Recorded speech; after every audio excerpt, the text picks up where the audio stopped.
Hello everyone, आपका स्वागत है अनजान मैं भी में। तो चलिए शुरू करते हैं। हमारे देश में बेटियों के जीवन और संरक्षण के लिए सरकार और समाज के स्तर पर तमाम कवायदे होती रही हैं और इसके मद्देनज़र समय समय पर विशेष आयोजन होते रहे हैं। मगर ऐसा क्यों है कि आज भी बच्चियों की शिक्षा, सुरक्षा और अधिकार से जुड़े लक्ष्य अधूरे हैं?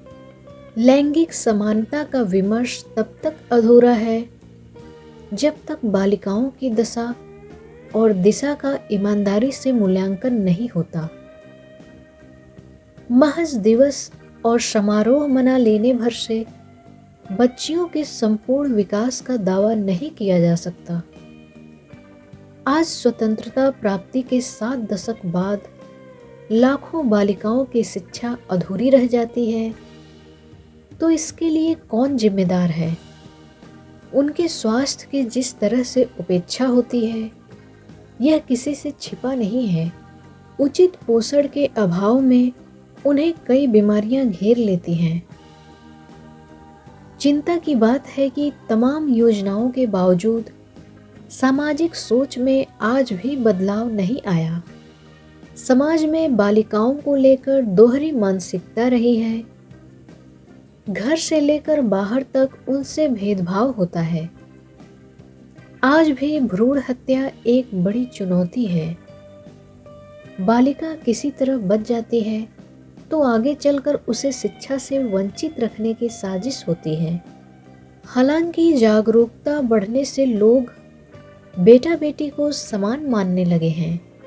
शहरों में तस्वीर जरूर बदली है, लेकिन ग्रामीण और वंचित तबकों में बालिकाएं अब भी उपेक्षित हैं। आज बालिकाएं जीवन के हर क्षेत्र में आगे बढ़ रही हैं, चाहे वह खेल का क्षेत्र हो या शिक्षा। लड़कियां खेलों में स्वर्ण पदक जीतने से लेकर अंतरिक्ष में जाने तक के लिए तैयार हो रही हैं।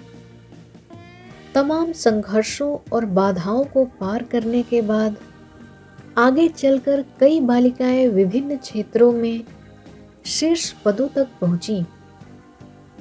मगर इतना सब कुछ प्राप्त कर लेने के बावजूद आज भी उनकी सुरक्षा समाज के लिए चिंता का विषय है। अगर राष्ट्रीय अपराध रिकॉर्ड ब्यूरो के आंकड़ों पर नजर डालें तो भारत में 2023 में महिलाओं से हुए अपराध के करीब 4.48 लाख मामले दर्ज किए गए, जो 2022 के मामलों से अधिक था। वास्तविकता यह है कि ब्यूरो के आंकड़े केवल पुलिस में दर्ज कराए गए मामलों को दर्शाते हैं, जबकि पारिवारिक हिंसा, उत्पीड़न और घरेलू परेशानियों का बहुत बड़ा हिस्सा अक्सर दर्ज नहीं होता। लोगों के अनुभव बताते हैं कि घरेलू हिंसा और परिस्थितिजन्य डर के कारण कई मामलों की शिकायत ही नहीं की जाती। कई मामलों में तो विभिन्न प्रकार के डर, दबाव और धमकियों की वजह से की गई शिकायत भी वापस ले ली जाती है। इसके अलावा मौजूदा समय में डिजिटल और ऑनलाइन हिंसा भी तेजी से समाज में जड़ें जमा रही हैं। इसे रोकने के लिए कानून और सुरक्षा प्रणालियां विकसित नहीं हुई हैं, जिनका खामियाजा लड़कियों को भुगतना पड़ रहा है। केंद्र और राज्य सरकारें अपनी ओर से निराकरण के लिए कई कदम उठा रही हैं। निर्भया अधिनियम, घरेलू हिंसा से संरक्षण अधिनियम, बाल विवाह निषेध अधिनियम जैसे कानून और बेटी बचाओ बेटी पढ़ाओ, निर्भया फंड, महिला हेल्पलाइन, महिला थाने और पिंक पेट्रोलिंग जैसी योजनाएं ऐसे ही कुछ उदाहरण हैं। मगर लड़कियों की सुरक्षा केवल कानून और योजनाएं बना देने भर से नहीं होगी, बल्कि कड़ाई से इनका अनुपालन भी उतना ही जरूरी है। जिससे लड़कियों की सुरक्षा पर हमला करने वालों में भय व्याप्त हो।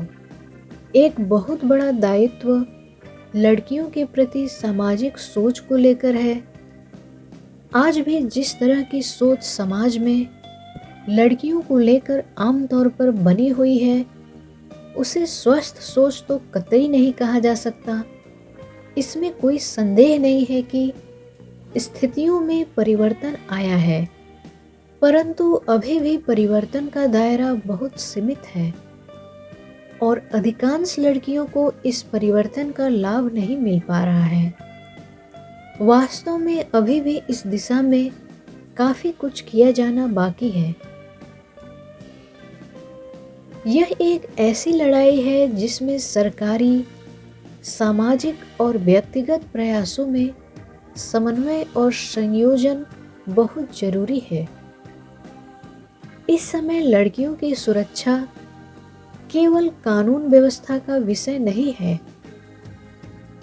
बल्कि यह प्रशासनिक प्रतिबद्धता के साथ साथ सामाजिक चेतना तथा जिम्मेदारी का सवाल बन चुका है।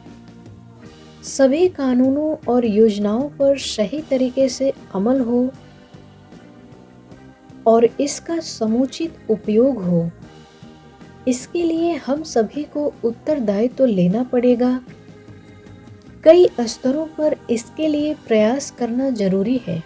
बेटियों के पास खुलकर अपनी बात कहने की आज़ादी होनी चाहिए। जिस तरह बेटे को बिना किसी झिझक या भय के अपनी बात कहने का अधिकार है, वही अधिकार बेटी को भी बिना किसी शर्त देना होगा, जिससे उसके भीतर आत्मविश्वास भरा जा सके।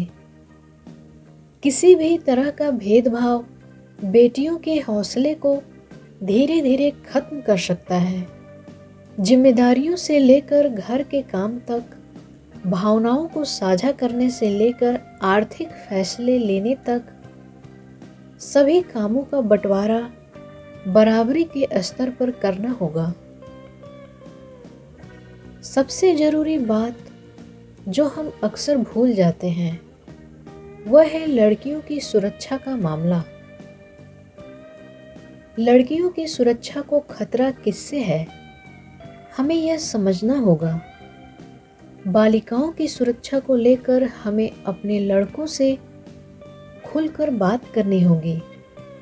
उन्हें ऐसे संस्कार देने होंगे जिसमें वे लड़कियों को एक वस्तु या कमजोर तथा असहाय नहीं, बल्कि बिल्कुल अपनी ही तरह, अपनी ही बराबरी का एक इंसान समझें। जिस दिन ऐसा हो जाएगा, लड़कियों की सुरक्षा का मसला काफी हद तक सुलझ जाएगा। अभी भी हम अक्सर ऐसा देखते हैं कि अगर किसी लड़के ने किसी लड़की के साथ गलत किया तो माता पिता उसे बचाने में जुट जाते हैं।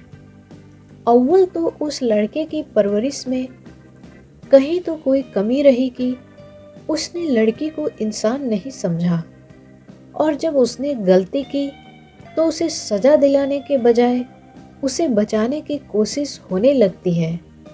यह स्थिति ठीक नहीं है। बच्चे हैं, उम्र ही ऐसी है और इस उम्र में गलतियां तो हो ही जाती है।